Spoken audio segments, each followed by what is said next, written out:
Sir Ganga ஆரத்தி நான் பண்ணோம் sir. மிக சிறப்பாக இருந்தது சார்.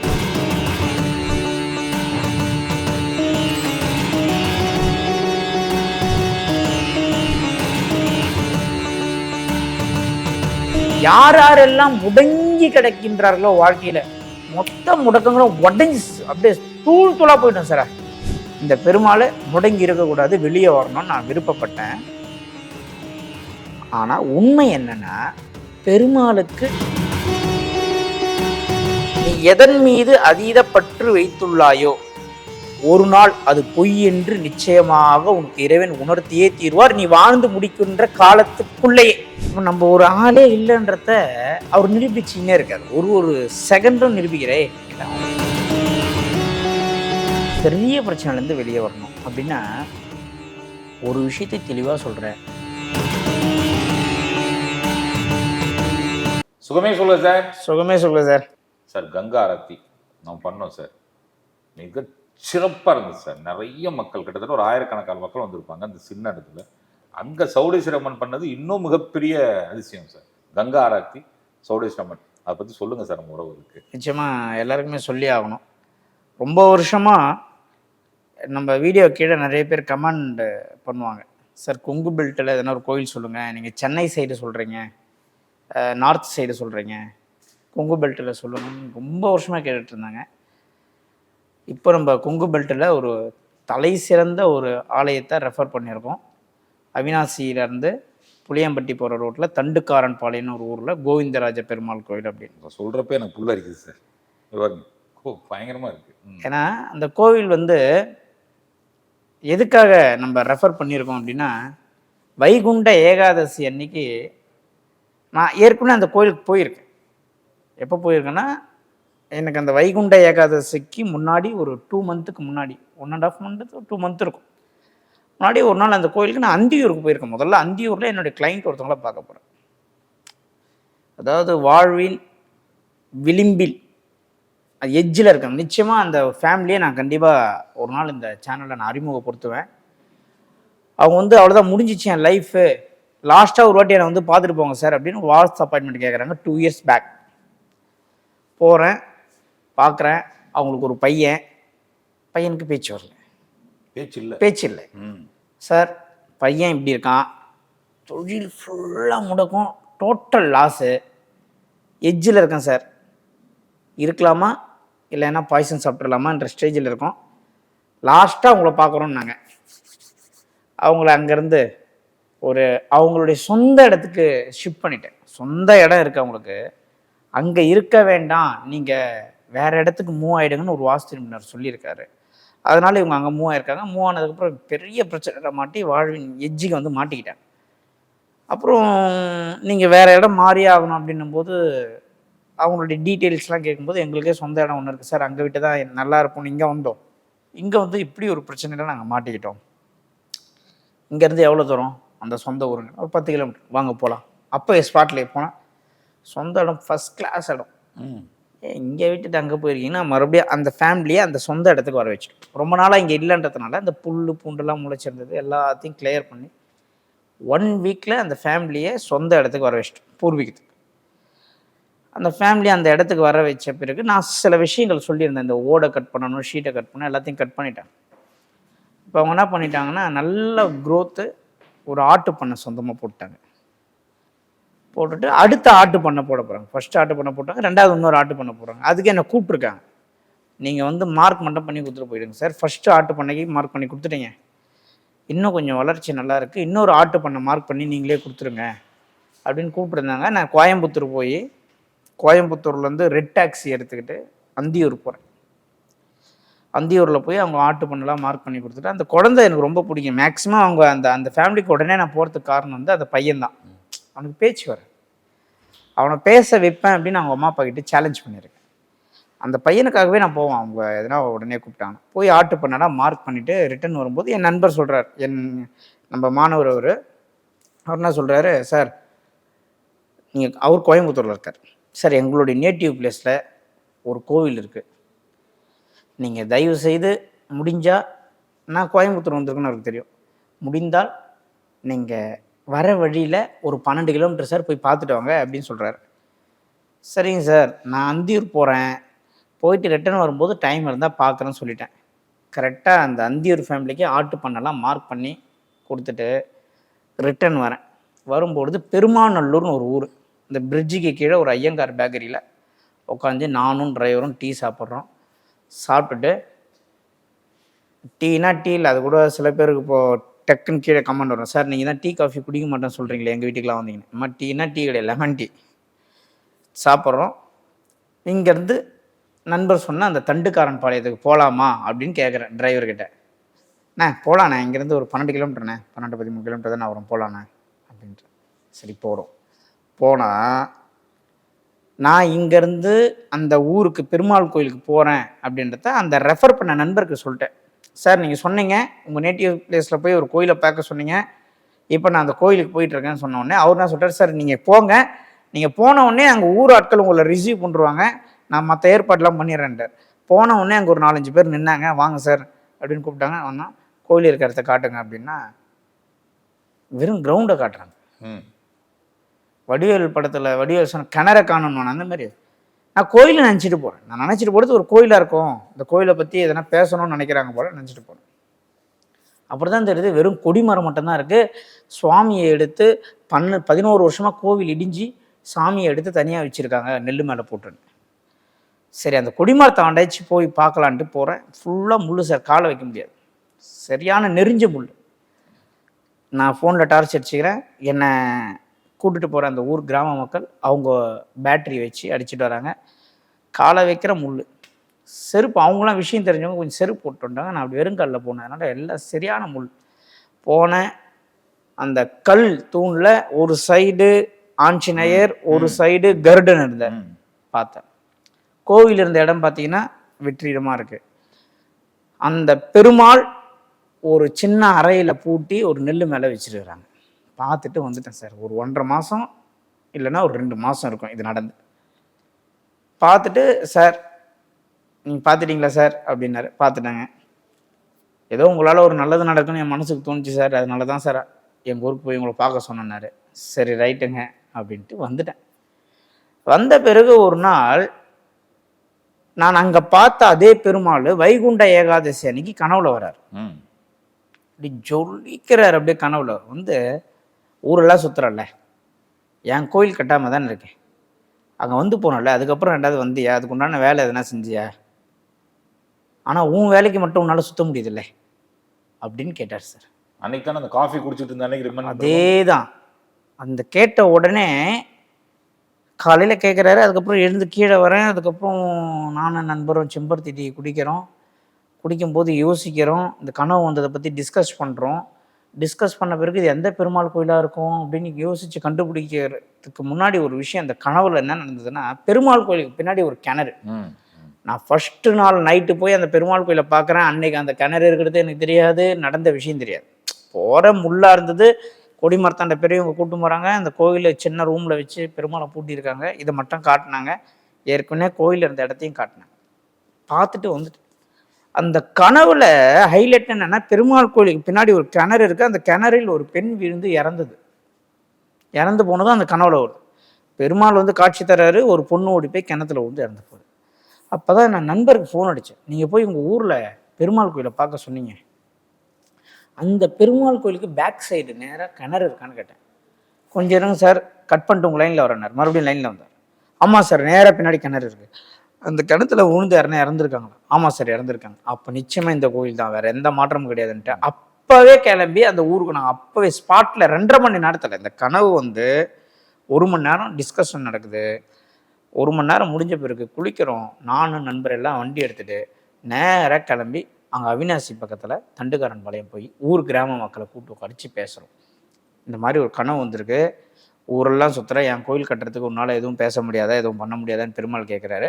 அதனால் இந்த ஊரில் பெருமாளை வெளியே கொண்டு வரத்துக்கு என்னால் என்ன முடியுமோ அதை நான் என் சார்பாக செய்யறேன்னு சொல்லி ஊர் மக்கள்கிட்ட பேசி, அங்கே ஒரு சில விஷயம்லாம் ஆஃபீஸ் என்ன பண்ணணும், அதுக்கு என்னென்ன மாற்றங்கள்லாம் கொண்டு வரணும், அந்த கருடன்கிட்டையும் ஆஞ்சநேயர்கிட்டையும் 24/7 விளக்கேற்றி வைங்க, இன்னிலேருந்து விளக்கேற்ற ஆரம்பிச்சிருங்க, சுவாமி வெளியே வந்துடுவார், அதன் பிறகு நான் என்னென்ன செய்யணுன்றதை எல்லாத்தையும் சொல்லிட்டு வந்துட்டேன். சொல்லிட்டு வந்ததுக்கப்புறம் கங்கா ஆரத்தின்னு ஒன்று பண்ணணும். பண்ண பிறகு இந்த ஊருடைய பெரிய மாற்றம் அதுக்கு பிறகு தெரியும்னு சொல்லிட்டு உண்டு.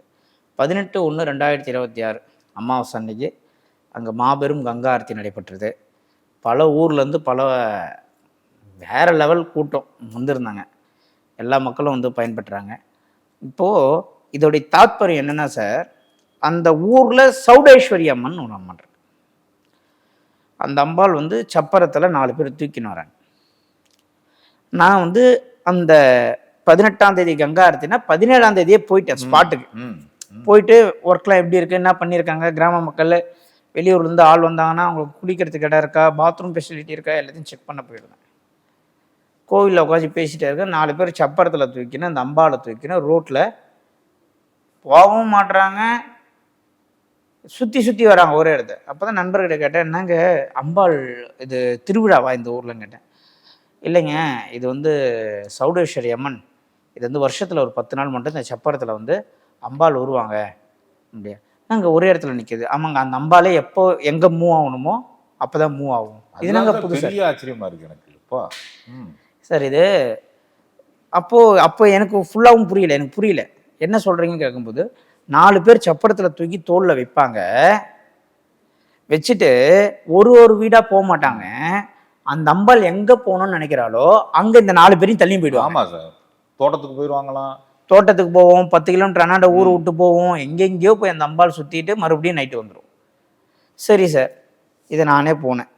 இந்த அம்பாளை வந்து நானும் வந்து தோளில் தாங்கலாமா, அந்த சப்பரத்தை தூக்கலாமான்னு கேட்குறோம். அம்பாள் கிட்ட உத்தரவு கேட்கும்போது தூக்கலான்னு வரும்போது நானே அந்த அம்பாளை தூக்கினேன்.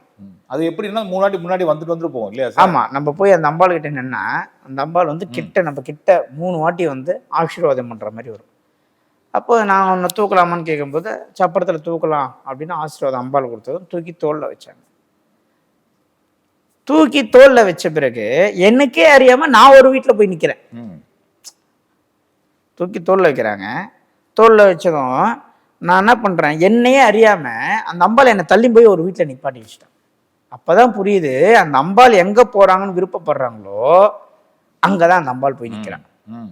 ஒரு வீட்டுக்கு போகிறாங்க, டக்குன்னு திரும்பி ரோட்டுக்கு போகிறாங்க, ரோட்லேருந்து டக்குன்னு கழனிக்கு போகிறாங்க, கழனிலேருந்து நேராக மறுபடியும் ஒரு கோயிலுக்கு வராங்க. இது வந்து ஒரு பெரிய, இது நேரில் பார்க்குறவங்களுக்கும் பார்த்தவங்களுக்கும் அனுபவித்தவர்களுக்கு மட்டுமே இந்த உண்மையோடைய சக்தி புரியுமே தவிர, சில பேருக்கு தோளில் தூக்கி வச்சாங்களாம், அந்த அம்பாலே தள்ளி வச்சான் இப்படிலாம் பேசுவாங்க. பேசுகிறவங்களும் ஒரு நாளைக்கு அங்கே போனாங்கன்னா அந்த உண்மையை பார்க்கும்போது அவங்களும் மெய் செலுத்தும். அது அந்த 10 நாளுங்கிறது தான் சார் கொஞ்சம் இது. அந்த 10 நாளுக்குள்ள போகணும். ஆமாம், தை மாசத்துல அந்த ஒரு விசேஷம் நடக்குது. இதில் என்ன ஹைலைட்டுன்னா, கங்கா ஆரத்தி நடக்குது.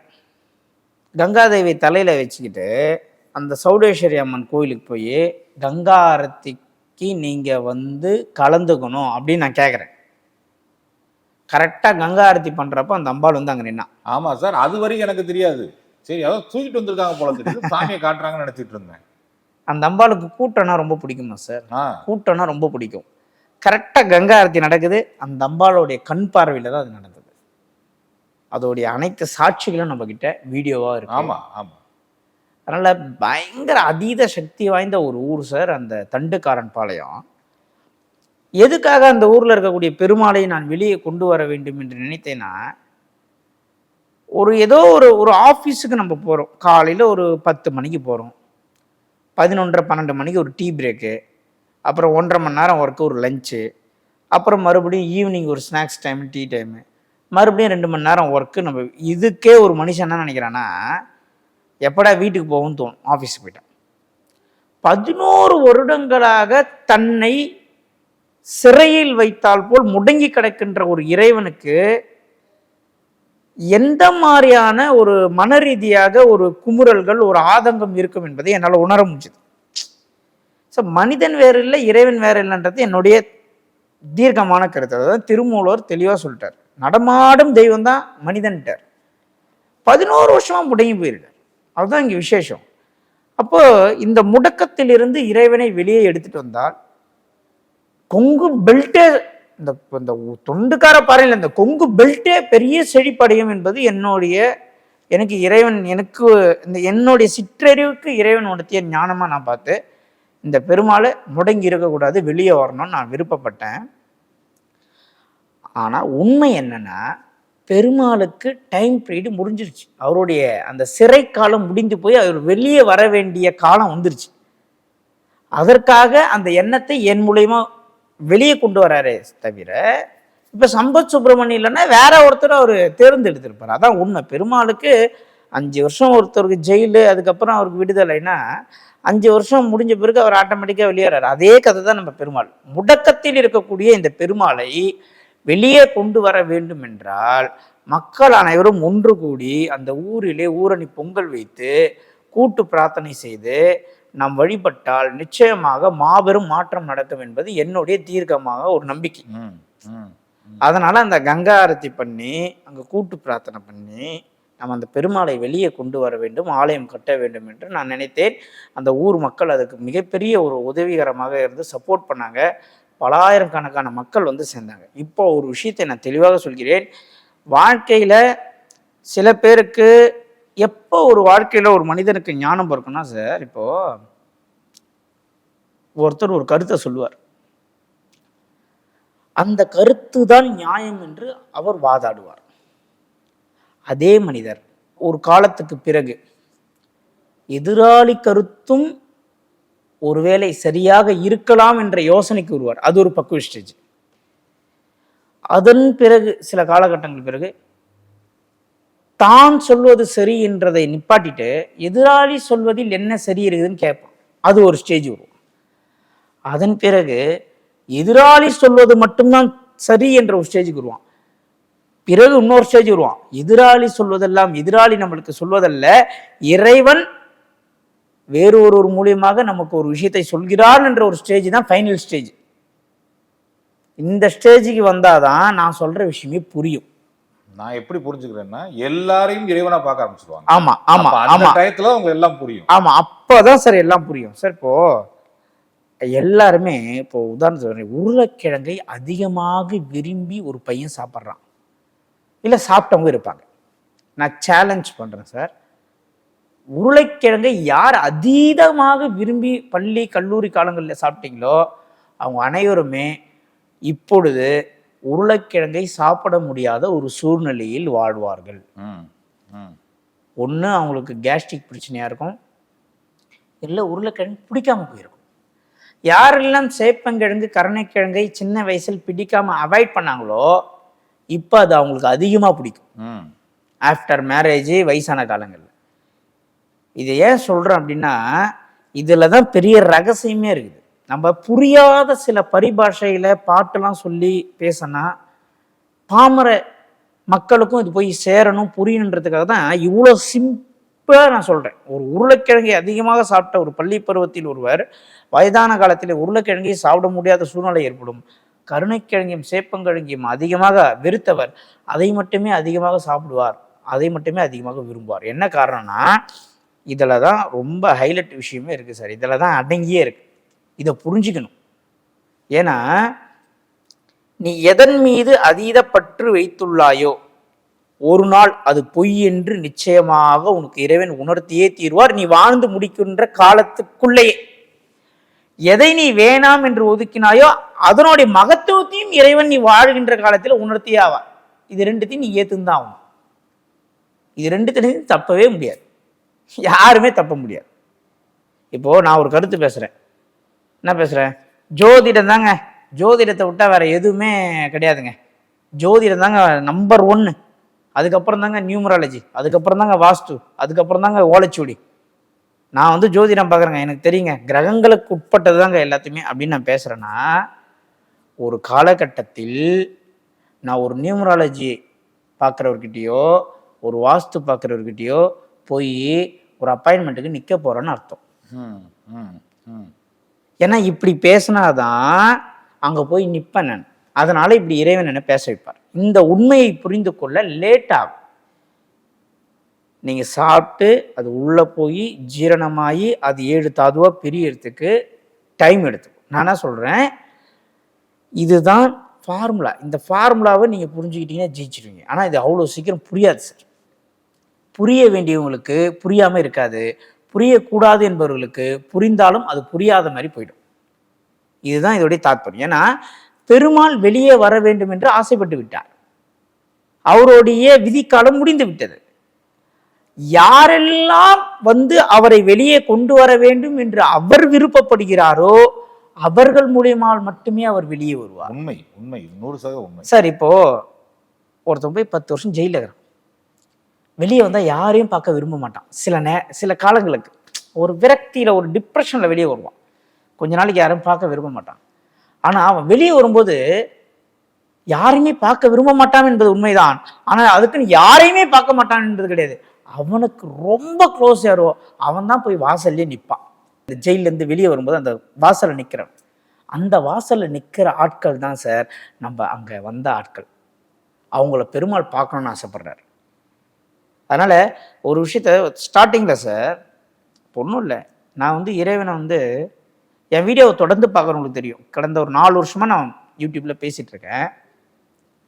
4 வருஷத்துக்கு முன்னாடி நான் பேசினதுக்கும் இப்ப பேசினதுக்கும் மக்களுக்கு 4 வருஷமா பார்க்குறவங்களுக்கு வித்தியாசம். இப்போ இந்த வீடியோ ஃபர்ஸ்ட் பார்க்குறவங்களுக்கு தெரியாது. 4 உங்களை சேனல்ல பார்க்குறப்போ ஒரு கோயில்ல போய் எடுத்த வீடியோ எனக்கு தெரியும். அப்போ ஒரு போனை வச்சுட்டு டக்குன்னு ஜூம்ல கனெக்ட் ஆகிட்டு அந்த கோயில்ல நிற்கிறேன்றது எனக்கு தெரியும். 4 வருஷமா தொடர்ந்து பார்க்குறவங்களுக்கு தெரியும். ஏன்னா இறைவனை உணர உணர உணர உணர இறைவன் கிட்ட போக போக போக போக நம்ம ஒரு ஆளே இல்லைன்றத அவர் நிரூபிச்சுன்னே இருக்காரு. ஒரு செகண்டும் நிரூபிக்கிறே நீலாம் ஒண்ணுமே கிடையாதுரா அப்படின்றத அவர் நிரூபிக்க நிரூபிக்க நிரூபிக்க நம்மளுக்குள்ள இருக்கிற ஆணவம் ஈகோலம் உடையுது. நம்ம என்ன நினைச்சுக்கிறோம், நம்ம தான் டாப்பு அப்படின்ற ஒரு எண்ணம் நம்ம உள்ள உருவாகும் போது என்ன பண்றாரு, அந்த அந்த செகண்டே அவர் உடைக்கிறார். அதை உடைக்க உடைக்க உடைக்க நான் ஒண்ணுமே கிடையாது எல்லாமே நீ தான் நினைக்கிறோம். அது சரணாகதி. அது ஒரு சில பேருக்கு இயற்கையாவே நடக்கும் சார். ஒரு சில பேருக்கு விட்டுருவாரு, விட்டுட்டு பெரிய அடி வாங்கினதுக்கு அப்புறம் தான் உணர முடியும். அதனால அதை நான் கூட அடிக்கடி சொல்லுவேன், வேகமா ஓடுறான் அப்படின்னா அவன் விழுந்தா அடியும் வேகமா போடும். அதனாலதான் வேகமா ஓட வைக்கிறார் இறைவன். ஸோ அந்த கண்ணோட்டத்தில் நம்ம பார்க்கணும். இப்போ பெருமாளை பத்தி பேசலாம்னு உட்காந்துரும். சரி ரெஸ்ட் ரூம் போலான்னு போறேன், போன மேல வாத்தியம், திரௌபதி அம்மன் கோயில் இருக்கு, மேல வாத்தியம் நாதஸ்வரம். அடடா கும்பாபிஷேகம் நடக்கிறது கன்ஃபார்ம்டா, பெருமாள் கோயில் அட்டகாசமாக கும்பாபிஷேகம் நடக்க போது, நீ ஏன்டா அதை பத்தி கவலைப்படுற அப்படின்னு என் காதுல அந்த ஒலி கேட்க அதை ஒரு நிமித்தமாக நான் எடுத்துக்கொண்டேன். நிச்சயமா சார், அது திரௌபதி அம்மன் கோயில் சார். அது அவ்வளவுதான் விஷயமே. திரௌபதி அம்மன் கோயில் நீங்க வேற சொல்லிட்டீங்க. பஞ்ச பாண்டவர்கள் கதை அது பேச போனா எங்கே போவோம் சார். ஆமா எங்கே போவோம். ஏன்னா அந்த அந்த அந்த அந்த கோவில்ல கங்கா ஆரத்திக்கு நான் செலக்ட் பண்ண 5 பேர் செலக்ட் பண்ணேன். 5 பேர் இந்த கோவில் சார்பாக நான்வெஜ் விட்டுறணும், கோவில் கும்பாபிஷேகம் ஆகிற வரைக்கும்னு. இப்ப நீங்க திரௌபதி அம்மன் சொல்றீங்க, பஞ்ச பாண்டவர் நான் அங்க சொல்றேன். தண்டுக்காரன் பாளையத்துல கங்கா ஆரத்தி நடக்கும்போது கோவில் சார்பாக 5 பேரை நான் செலக்ட் பண்ணேன். நீங்க திரௌபதி அம்மன், அங்க பஞ்ச பாண்டவர், இங்க மேலவாதியம், அங்க கும்பாபிஷேகம் சார். அவ்வளவுதான், வேற விஷயம் வேற ஒண்ணுமே கிடையாது. அந்த பெருமாள் வெளியே வந்துட்டாருன்னா சார், தண்டுக்காரன் பாளையத்துல இருக்கக்கூடிய கோவிந்தராஜ பெருமாள் ஆலயம் எப்பொழுது கட்டி குடமுழுக்கினை செய்கின்றார்களோ, அந்த கோவிலுக்காக அர்ப்பணிப்பு செய்தவர்கள், உடல் உழைப்பு செய்தவர்கள், அந்த ஊர் மட்டும் இல்லை கொங்கு பெல்ட்டே பெரிய சக்சஸ் ஆகும் சார். இதுக்கு நான் ஒரு அக்ரிமெண்ட்டு ஒரு சைனே போட்டு என்னால் தர முடியும். ஒன்று, நிறைய பேர் கேட்டாங்க என்ன ரீசனுக்காக நீங்கள் இந்த மாதிரி கோவில் விஷயம்லாம் செய்கிறீங்க, காரணம் என்ன, இது கங்கா ஆர்த்தின்றீங்க, டக்குன்னு பார்த்தா சாமி வெளியே கொண்டு வரணும், சிறையில் இருக்கிறாருன்றீங்க. அதாவது சார் சில விஷயம் சொன்னால் புரியும், சில விஷயம் சொன்னாலும் புரியாது. உணர்ந்தாதான் புரியும். இதெல்லாம் உணரக்கூடிய விஷயம். இதெல்லாம் ஒரு விதமான ஃபீலிங். இப்போது நீயா பேசியதுன்னு ஒரு பாட்டு இருக்கும், விஜய் பாட்டு. அந்த பாட்டில் ஒரு வரி வரும். என்ன வரி வரும்னா, ஏதோ நான் இருந்தேன் என்னுள்ளே காற்றாய் நீ புகுந்தாய்ன்னு வரும். ஏதோ நான் இருந்தேன் என் உள்ளே காற்றாய் நீ புகுந்தாய். இந்த பாடல் இந்த வரி வரும். இதே வரியை நான் கேட்டேன்னு வச்சுக்கோங்களேன், எனக்கு பெருமாள் ஞாபகத்துக்கு வரும். ஏதோ நான் இருந்தேன் என் உள்ளே காற்றாய். நான் ஏதோ என் வேலையை பார்த்துட்டு இருந்தேன், என் சிந்தையுள் புகுந்து கலந்து உங்க இடத்துக்கே வர வச்சு ஒரு வேலையை செய்ய வைக்கிறீங்க. ஒரே பாட்டு ஒரே மாதிரியான வரி ஒருத்தனுக்கு காதல் விதமான உணர்வை ஏற்படுத்துது, அதே வரி ஒருத்தனுக்கு பக்தி விதமான உணர்வை ஏற்படுத்துது. என் நண்பர் கேட்டார், ஏதோ நான் இருந்தேன் என் உள்ளே காற்றாய் நீ புகுந்தாய். அண்ணா இந்த பாட்டை நீங்கள் பாடினே இருக்கீங்களே, என்னண்ணா என்ன விஷயம், வேறு எதனா விசேஷமானார்? ஏய், பெருமாள் ஞாபகத்திலே இருக்காருயா. ஏதோ நான் இருந்தேன் என் உள்ளே காற்றாய் நீ புகுந்தாய். நான் மாட்டம் கம்முன்னு தூங்கினேன், நீ மாட்டம் கனவுல வந்து இந்த மாதிரி வேலை பண்ணிருக்கியே அப்படின்ற ஒரு ஞாபகமும் இந்த பாடல் ஒரு வரியும் ரொம்ப மேட்ச் ஆகுது அப்படின்னு நான் சொன்னேன். அதனால நம்ம புரிந்து கொள்வது போலதான் மற்றவர்களும் புரிந்து கொள்ள வேண்டும் என்பது நினைப்பதே முதல்ல தவறு. இன்னொரு முக்கியமான விஷயம், ஆப்போசிட்ல இருக்கிறவங்க சொல்றது தப்பு, நம்ம சொல்றது மட்டும்தான் சரி. இந்த நிலையெல்லாம் தாண்டி பார்க்குறவங்க எல்லாரையுமே தெய்வமா நம்ம எப்போ பார்க்க ஆரம்பிக்கிறோமோ, அப்போ நீ யாரையும் போய் தேட வேணாம். உங்ககிட்ட சார், நீங்க பார்க்குறவங்க எல்லாருமே தெய்வமா பாருங்க. நீங்கள் ஒரு ஓலா ஊப்பர் ஆட்டோ புக் பண்ணி ஒரு வீட்டுக்கு போய் இறங்கும்போது அந்த ஆட்டோ டிரைவரை உங்கள் பிரச்சனைக்கு உண்டான வழியை சொல்லிவிடுவேன். ஏன்னா நீங்கள் அவர் தெய்வமாக தானே பார்க்குறீங்க. அவர் ஒரு கதையை சொல்லுவார், அந்த கதையில் ஒரு பிரச்சனைக்கு உண்டான வழி இருக்கும். இதுக்கு நான் வந்து ஷூரிட்டி சொல்லுவேன். ஒரு ஃபோனில் பேசினா கூட அதில் வழி இருக்கும் சார். சார், டீ கடையில் உட்காந்து பேசுவோம், டீ கடையில் உட்காந்து பேசிட்டு பக்கத்து பெஞ்சில் ஒருத்தர் பேசுவார். நான் அவரை தெய்வமாக பார்க்குறேன், தெய்வமாக நினைக்கிறேன். அவர் ஃபோனில் வேற ஒருத்தர்கிட்ட பேசிட்டு இருப்பாரு, ஆனால் அந்த அவர் பேசுகிற விஷயமும் எனக்கு தேவையான விடை என்னமோ அது கரெக்டாக வந்துடும். அதான் நான் மீண்டும் சொல்கிறேன், ஒரு ஒரு ஒரு ஸ்டேஜ் வரைக்கும் தான் நம்ம சண்டை போடுறது. உடம்புல தெம்பு இருக்கிற வரைக்கும் சண்டை போடுவோம். அவனே நோயாளியாக மாறிட்டா சரண்டர் ஆகிடுவான். உடம்புல நம்மளுக்கு ஆரோக்கியம் இருக்கிற வரைக்கும் எதிர்த்து போராடுவோம். எப்பொழுது நம் கருத்து சரி என்று நிப்பாட்டி விட்டு ஆப்போசிட்ல இருக்கிறவன் இறைவன் தான் அப்படின்னு நம்ம பார்க்குறோமோ, அன்னைக்கு உங்களை விட ஒரு ஆக சிறந்த மனிதர் இந்த உலகில் வேற யாரும் இல்லை என்பதை நான் நிச்சயமாக இந்த இடத்துல தெளிவாக பதிவு செய்கிறேன். ஏன் சொல்கிறேன் அப்படின்னா, நிறைய பேருடைய வாழ்க்கை எப்படி வந்து கொலாப்ஸ் ஆகி போகுது அப்படின்னா, எப்படி வந்து வீணாகி போகுது அப்படின்றனா, ஆப்போசிட் ஒவ்வொரு செயலுக்கும் ஒரு எதிர்வினை உண்டு. நம்ம என்ன செய்கிறோமோ அதுக்கு ரிட்டர்ன் உண்டு. அதை முதல்ல தெளிவாக மக்கள் புரிஞ்சுக்கணும் சார். ஒரு ஒரு ஒரு செயலை செய்யறோம் அப்படின்னா அந்த செயலுக்கு உண்டான எதிர்வினை நிச்சயமாக உண்டு. நல்வினை தீவினை ரெண்டுமே உண்டு. அதில் எந்த விதமான மாற்று கருத்தும் இல்லை. மக்கள் அனைவருமே பரிபூர்ணமாக இறைவனுடைய அனுகிரகத்தை பெற வேண்டும். பரிபூர்ணமாக பெறணும், ஃபஸ்ட் கிளாஸாக பெறணும், பெரிய பிரச்சனைலேருந்து வெளியே வரணும். அப்படின்னா ஒரு விஷயத்தை தெளிவாக சொல்கிறேன், பார்க்குறவன் எல்லாருமே இறைவனாக பார்ப்பதனால்தான் நான் இவ்வளோ நாளாக இந்த ஃபீல்டில் வந்து என்னால் ரன் பண்ண முடியுது. கேட்குறது எல்லாமே இறைவன் சொல்கிறதா கேட்குறதுனால தான் இவ்வளோ நாள் என்னால் இந்த ஃபீல்டில் ரன் ஆக முடியுது. நான் எந்த ஒரு வீடியோவுக்குமே எந்த ஒரு பலனுக்குமே அப்படியே வருவேன், அப்படியே உட்காருவேன். நீங்கள் என்ன கேள்வி கேட்குறீங்களோ அந்த இடத்துல ஸ்பாட்லேயே இறைவன் எனக்கு என்ன சொல்கிறாரோ பேசிட்டு போயினே இருப்பேன். சார் 12 ராசிக்கு பேசினப்பையும் நம்ம எதை பார்த்தும் ரெஃபர் பண்ணல, எந்த கோயிலும் ரெஃபர் பண்ணலையே. ஸ்பாட்டில் என்ன நிமித்தம் வருதோ அதை வச்சு தானே பேசணும். ஆமாம். அப்போது அந்த ஸ்பாட்டில் ஒரு செகண்ட்லேயே எனக்கு இறைவன் வந்து இம்மிடியேட்டாக டக்கு டக்கு டக்குன்னு எல்லா விஷயத்தையும் சொல்கிறாருன்னா அந்த அளவுக்கு கடந்து கடந்து கடந்து கடந்து நான் ஒரு கிட்ட போய் நிற்கிறேன், ரொம்ப க்ளோஸில் நிற்கிறேன். அது இப்போ ஜோதிடத்தை விட்டுட்டேன், டோட்டலாக ஸ்டாப் பண்ணிட்டேன். ஜோதிடத்தை ரொம்ப கிட்ட நிற்கிறேன், இறைவன் கிட்ட ரொம்ப க்ளோஸில் நிற்கிறேன். இப்போ நான் அடுத்தது நான் மக்களுக்கு என்ன சொல்கிறேன்னா, நான் நிற்கிறேன் இறைவன் கிட்ட க்ளோஸாக, நீங்களும் அப்படி தான் நிற்கணும், நீங்களும் இப்படி தான் கடந்து வரணும் அப்படிலாம் நான் சொல்ல மாட்டேன் சார். அப்படிலாம் சொல்லவே மாட்டேன். நான் என்ன சொல்கிறேன்னா, நான் இப்போது இந்த காலகட்டத்தில் தான் இங்கே வந்து நிற்கணும்னு இறைவன் நிர்ணயிச்சிருக்கார். அதே மாதிரி நீங்கள் எப்போ வந்து நிற்கணும்னு அவர் உங்களுக்கு நிர்ணயிச்சிருப்பார். அந்த காலகட்டத்தில் எல்லாருக்குமே எல்லாமே நடக்கப்போகுது. ஆனால் ஒன்று மட்டும் சொல்கிறேன், இறைவன் பலாயிரக்கணக்கான லட்சக்கணக்கான யூடியூப்ல வீடியோ இருக்கும் பட்சத்தில் இந்த நேரத்தில் நீங்கள் ஏன் இந்த வீடியோ பார்க்கணும்னு மட்டும் நீங்கள் யோசிச்சாலே இறைவனுக்கும் உங்களுக்கும் என்ன தொடர்பு என்பதை நீங்கள் புரிந்து கொள்ளலாம். நிச்சயமா சார். சார், நான் இந்த இடத்துல சௌடி சர்மனை பற்றி பேசணும் சார். நம்ம தோட்டத்துக்கு போயிருந்தோம் சார். அப்போதான் பேபி அம்மா நான் ஒருத்தவங்க வந்து அது முன்னாடி தான் என்கிட்ட சொல்லியிருந்தாங்க, இப்படி ஒரு அம்மன் இருக்குன்னு. எங்க இப்போ இருப்பாங்களா அந்த அம்மா அப்படின்னு கேட்டேன். இல்லை வெளியே போயிருக்காங்கன்றாங்க. 3:45 என்னை கூப்பிட்றாங்க சார். கூப்பிட்டு சார் அம்மா இருக்காங்க வாங்க அப்படின்றாங்க. நீங்கள் அங்கே உள்ளே பேசிட்டு இருக்கீங்க. அவர்கிட்ட சொன்னேன் வண்டி எடுத்துகிட்டு போகலாமான்னு. இல்லை வந்துட்டாருன்னா தப்பாக போச்சேனே அப்படின்னேன். சரி ஓகே, அப்போ தான் பாட்டி சித்திரை வேண்டிட்டு சொல்கிறேன். அம்மா பார்க்க முடியலையே, சரி நான் அடுத்த வருஷம் தான் பார்க்க முடியும் போல தெரியுது, சரி எல்லாம் அருள்னு சொல்லிட்டு விட்டுட்டு வந்துட்டோம் சார். நம்ம மெயின் ரோடு வந்தோம்ல சார், அப்போ நின்றுருந்தாங்க சார். நான் ஆச்சரியப்பட்டு போயிட்டேன். நின்றுருந்தாங்க 15 நிமிஷமா இங்கே தான் நிற்கிறாங்க போகலன்னு சொல்லிட்டு. நம்ம போனோடனே நம்மளுக்கு மட்டும் இல்லை, நம்ம பஸ்ஸில் வந்தவங்களுக்கு, வேனில் வந்தவங்களுக்கு, கூட வந்தவங்க எத்தனை பேருக்கு வந்து ஆசீர்வாதம் பண்ணிட்டு போனாங்க சார். உண்மை சார், நேரடியாக நம்ம பார்த்தோம். ஆமாம் சார், அது வந்து மறக்க முடியாத ஒரு சம்பவம் தான் நான் சொல்லுவேன்.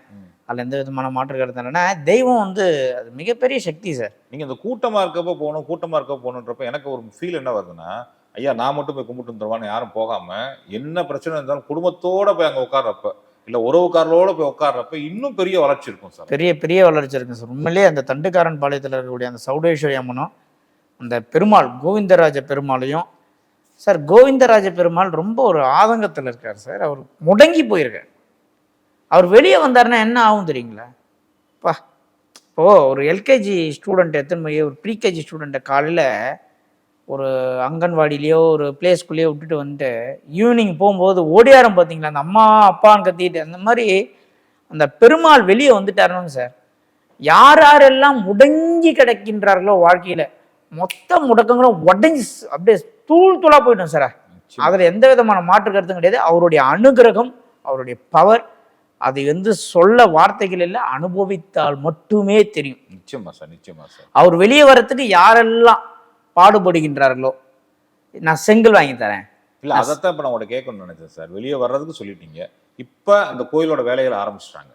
இந்த கோயில்ல வந்து நிறைய பேர் போய் கும்பிட்டு டொனேஷன் கொடுக்குறாங்க. அன்னைக்கு இருக்கப்போ அவங்க என்ன சொல்லிட்டாங்க, நான் செட்டு போற வேலை எல்லாம் பார்த்துட்டேன், வேற என்ன வேலை சொல்லுங்க நான் பார்த்துக்கிறேன், நிறைய பேர் சொல்லிட்டு போயிட்டாங்க. பார்க்கும் நம்ம உறவுகள் அந்த கோயில் வளர்ச்சிக்கு எப்படி கான்ட்ரிபியூட் பண்ண முடியும்? அந்த கான்ட்ரிபியூஷன்ல என்ன நல்லது நடக்கும்? ஒரே விஷயத்தை மட்டும் நான் தெளிவாக சொல்லிக் கொள்கிறேன். நான் வீடியோவை பார்த்தேன், உங்கள் ஆஃபீஸுக்கு ஃபோன் பண்ணேன், அந்த கோவிலோடைய டீட்டெயில் வாங்கி நான் எதனா ஃபண்டு கொடுக்கணுமா, இல்லை உங்கள் ஆஃபீஸில் நான் கொடுக்குறேன், நீங்கள் எதுவுமே கோவிலில் சேர்த்துட்றீங்களா?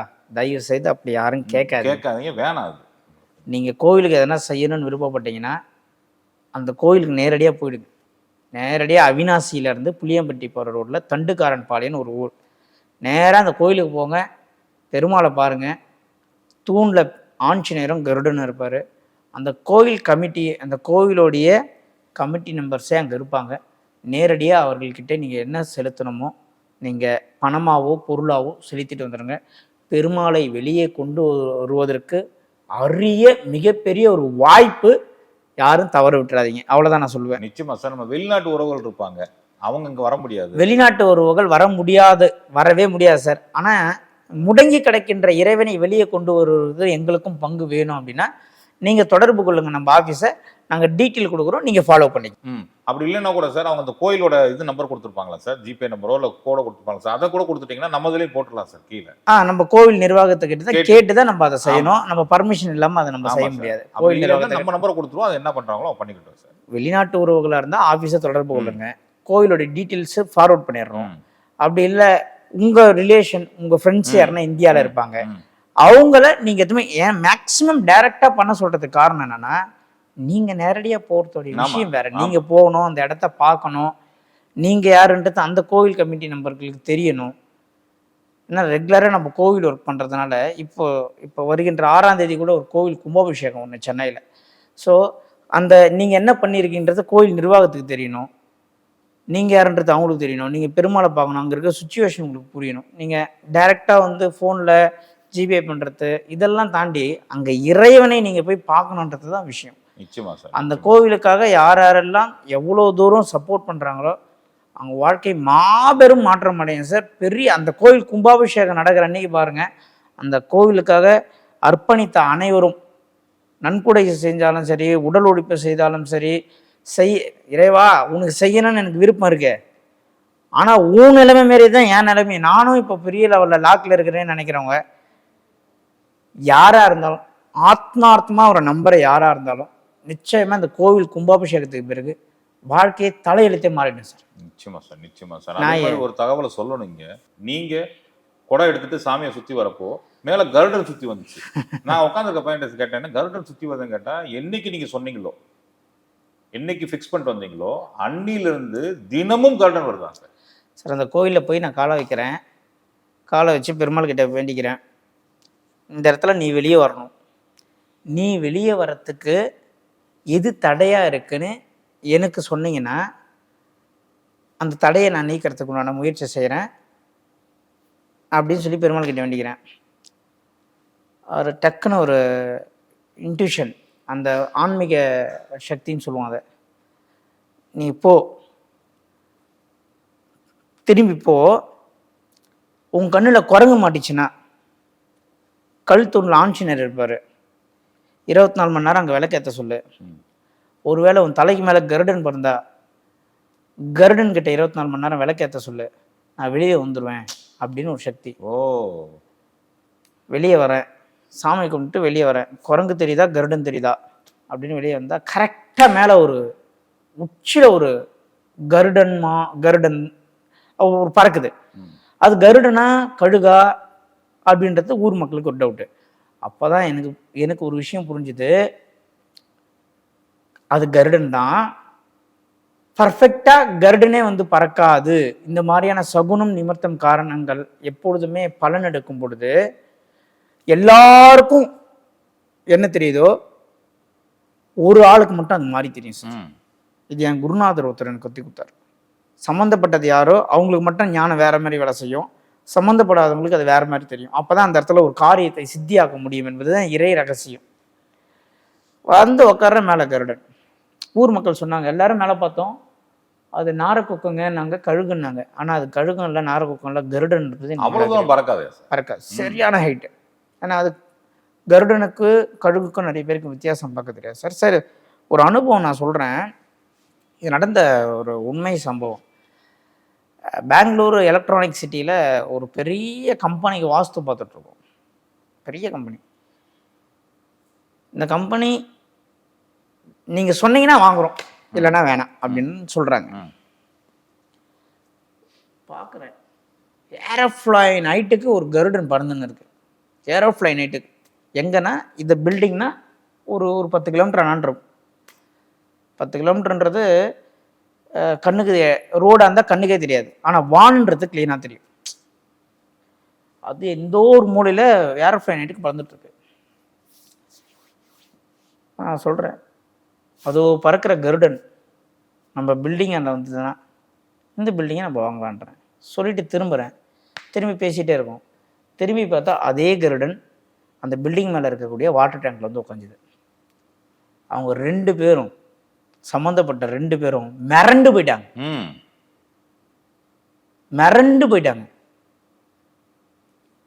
ஐயா, எப்படி உங்களுடைய வாக்கில் என்ன இருக்குன்னு கேட்டாங்க.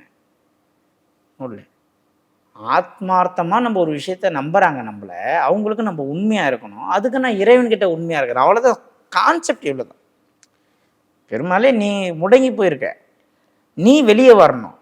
உன்னை வெளியே கொண்டு வரத்துக்கு நான் என்ன பண்ணணும் அப்படின்னு எனக்கு காட்டினீங்கன்னா அதை நான் பண்ணுறேன். நீங்கள் தான் என்னை வர வச்சுக்கிறீங்கன்னும் போது இந்த விஷயம் சொன்னும்போது, அப்போ ஊர் மக்களை, கிராம மக்கள்லாம் மீட்டிங்கை போட்டு அந்த கல்கருடனாண்ட 24 மணி நேரமும் தீபம் எரிய வேண்டும், ஆஞ்சநேயராண்டியும் எரிய வேண்டும். ஆஞ்சநேயரை நான் பார்க்கல, ஆனால் ஆஞ்சநேயராண்டியும் எரிய வேண்டும் என்றேன். ஏன்னா அதுக்கும் இன்னொரு காரணத்தை நான் சொல்லுவேன். அங்கே வந்து நின்று ஒருத்தருடைய முகமே அந்த குரங்கு முகம் மாதிரி அந்த ஆஞ்சநேயர் வடிவத்தில் இருந்தது, நாமத்தை போட்டுட்டு. ஏற்றுங்க அன்னையிலேருந்து இன்னை வரைக்கும் அந்த ஊரில் அந்த கல் தூணாண்ட ஆஞ்சநேயருக்கும் கருடனுக்கும் தொடர்ந்து விளக்கு எரிந்து கொண்டே இருக்கிறது. விளக்கு எரிய தான் உடனே இந்த கங்கா ஆரத்தி நடக்க ஆரம்பிச்சது. இப்பொழுது கோவில் திருப்பணிகள் தொடங்க போகிறது. நிச்சயமா சார், நிச்சயமா பெரிய சக்ஸஸ் அடைய போகுது சார். அந்த கோவில் பெரிய மாற்றத்தை கொடுக்க போகுது. தண்டுக்காரன் பாளையம் மக்கள், ஊர் கிராம மக்கள் உண்மையிலே பாசத்துக்கு அவங்கள அடிச்சுக்க கொங்கு பெல்ட்டில் அந்த ஊர் தான் ஹெட் ஆஃபீஸு. ஹெட் ஆஃபீஸ், பாசத்துக்கு ஹெட் ஆஃபீஸ்னா தண்டுக்காரன் பாளையம். ஏன்னா என்னுடைய பர்சனல் அனுபவத்தெல்லாம் நான் சொல்கிறேன். பாசத்துக்கு ஹெட் ஆஃபீஸ் போடணும் அப்படின்னா தண்டுக்காரன் பாளையத்தில் தான் சார் போகணும். பாசத்துக்கு உயிரை விடுறானா விட்டுருவாங்க போல. அந்த மாதிரியான ஊர் மக்கள். அந்த பெருமாள் வெளியே வரணும், வெளியே வரப்போகிறாரு. கும்பாபிஷேகத்துக்கு நிற்கிறதுக்கு இடம் இல்லாத அளவுக்கு கூட்டம் அங்கே தெரிக்கும் சார் அந்த கோவிலில். எப்படி வந்து மதுரை மீனாட்சி கோவிலில் கும்பாபிஷேகம், பழனியில் கும்பாபிஷேகம், திருச்செந்தூரில் கும்பாபிஷேகம்னா கூட்டம் வருமோ, அந்த கூட்டத்தை நீங்கள் தண்டுக்காரன் பாளையம் கோவிந்தராஜ பெருமாள் கோவிலில் பார்க்க முடியும். அருமை சார், அருமை அருமை. தண்ணிலாம் தெளிக்க முடியாது சார் கும்பாபிஷேகத்துக்கு, ட்ரோனில் தான் அனுப்பணும். நீங்கள் பாருங்க, அந்த கூட்டம் ட்ரோனில் தண்ணி தெளிக்கிற அளவுக்கு அந்த கூட்டம் வரும் சார். நிச்சயமா சார், நிச்சயமா நிச்சயமா. அந்த ஊருடைய அமைப்பின்படி நிச்சயமாக மிக மிக பெரிய பிரபலங்கள் சொல்ல முடியாது சார். பிரைம் மினிஸ்டரே ஹெலிகாப்டர்ல இருந்தாலும் வருவார் சார். என்னுடைய கணிப்பு இது வரைக்கும், ஏன்னா என்னுடைய கணிப்பு எல்லாம் என்னதல்ல, எனக்கு மேலே இருக்கிறவனுடைய கணிப்பு தான் நான் எந்தும் சொல்லி ஓட்டினுக்கிறேன். பிரைம் மினிஸ்டரே ஹெலிகாப்டர்ல வந்தாலும் ஒன்றும் ஆச்சரியப்படுறதுக்கு இல்லை என்பதுதான் உண்மை சார். நிச்சயமா சார், நெஞ்சார்ந்த நன்றிகள் சார். ஆனால் பார்க்கும் நம்ம உறவுகளுக்கு இதன் மூலியமா நிச்சயம் பயனடையணும். ஏன்னா போயிட்டு வந்த நம்மளுக்கே ஒரு மாசத்துல எவ்வளவு டிஃபரன்ஸ் தெரியுதுன்னு தெரியுது சார். அந்த கோயிலுக்கு வந்துட்டு கங்காரதிக்கு வந்துட்டு ரிட்டர்ன் வந்தவங்க ஒரு வாரத்துக்குள்ள ஏகப்பட்ட பேருக்கு ஏகப்பட்ட மாற்றம் அடைஞ்சிருக்கு. நிச்சயமா சார். நான் 3 நாள் சார், எங்களுக்கு 3 நாள் பயங்கரமான வித்தியாசத்தை கண்டுபிடிச்சோம் உங்களுக்கு. ஆமா சார், 3 நாள் பயங்கரமான வித்தியாசம் சார். நம்ம இவ்வளவு பேசிட்டோம். நம்ம உறவுகள் தண்டுக்காரம்பாளையம் சொல்லுவாங்க, போய் இறங்குவாங்க, தேடிட்டு இருப்பாங்க. அந்த அட்ரஸ் மட்டும் தெளிவா சொல்லிட்டோம்னு வச்சுங்களேன், பாத்துருவாங்க சார். சார் கோயம்புத்தூருக்கு முன்னாடி அவினாசின்றது ஒரு ஃபேமஸான ஊர். ஆமா சார், அவினாசி அப்பன்னு கேட்டாலே தெரியும். அவினாசியப்பர். அவினாசி அப்படின்ற ஒரு ஊர்ல இருந்து 13 kilometre Puliyampatti road. Avinashi to Puliyampatti ரோட்ல 13 கிலோமீட்டர் போனாங்கன்னா தண்டுக்காரன் பாளையம் ஊர். அந்த ஊர்ல நீங்க இறங்கி கோவிந்தராஜ பெருமாள் கோயில்னு கேட்டா குழந்தை கூட கூட்டு போயிடும். ஏன்னா இப்ப பெருமாள் அங்க அவருடைய ரோல் மாடலு, அவருடைய காலகட்டம். அதனால எல்லாரும் அங்க உங்களை கரெக்டா கைட் பண்ணிடுவாங்க. வாழ்க்கையில காசிக்கு போயிட்டு வரணும்னு நிறைய பேருடைய எய்ம் இருக்கும், திருப்பதி ஒரு எய்ம் இருக்கும், திருச்செந்தூர் எய்ம் இருக்கும். அதே மாதிரி இந்த வீடியோ பார்க்குறவங்க யாரா இருந்தாலும் சரி, வாழ்க்கையில ஒரே ஒரு முறையாவது அந்த தண்டுக்காரம்பாளையம் மண்ணை போய் மெரிச்சிடுங்க. உங்க தலையெடுத்து எப்படி மாறுதுன்னு மட்டும் பாருங்க சார். நான் வந்து வந்ததுக்கு அப்புறம் எனக்கு காசிக்கு போறது வாய்ப்பு கிடைச்சது சார். 5 நாள் கனெக்ட் ஆகுதுங்களா? ஆமா, நீ சொன்னதுக்கு அப்புறம் அதை யோசிக்கிறப்ப நான் ஏன்னா நான் வாங்க, நான் வந்து என்கிட்ட மோதிரம் போடுங்க, பரிகாரம் பண்ணுங்க, நான் வந்து தகுடு தரேன், நான் பூஜை பண்றேன், இது வரைக்கும் நான் அந்த மாதிரி பேசுனதே கிடையாது சார். ஏன்னா என்னுடைய கால்குலேஷன் ஃபுல்லாவே டைரக்ட் டு டைரக்ட் இறைவன் மட்டும்தான். இறைவன் மனசு வச்சா இம்மையே சரிக்கக்கூடிய அந்த ஒரு கண்ணுமிக்கிற நேரத்துல இறைவன் ஒரு பிரளயத்தை உருவாக்கக்கூடிய சக்தி இறைவன் கிட்ட மட்டும்தாங்க. அதனால அந்த தண்டுக்காரம்பாளையத்துல போய் காலை வைங்க. உங்க வாழ்க்கையில நீங்க மாற்றத்தை வந்து நீங்க கமெண்ட்ல எழுதுங்க. நிச்சயமா ஒரு நாள் சார் இந்த கோவில் கும்பாபிஷேகத்துக்கு முன்னாடியே தண்டுக்காரம்பாளையம் போய் என் வாழ்க்கையில பெரிய மாற்றம் அடைந்ததுன்னு சொன்ன மக்களை மட்டுமே வச்சு ஒரு பெரிய மீட்டிங் பண்ணிடலாம். நிச்சயமா சார். சரி, வந்திருந்த நம்ம உறவுகளே கமெண்ட் பண்ணுவாங்க சார். நெஞ்சார்ந்த நன்றிகள் சார். சுகமே. நன்றி சார்.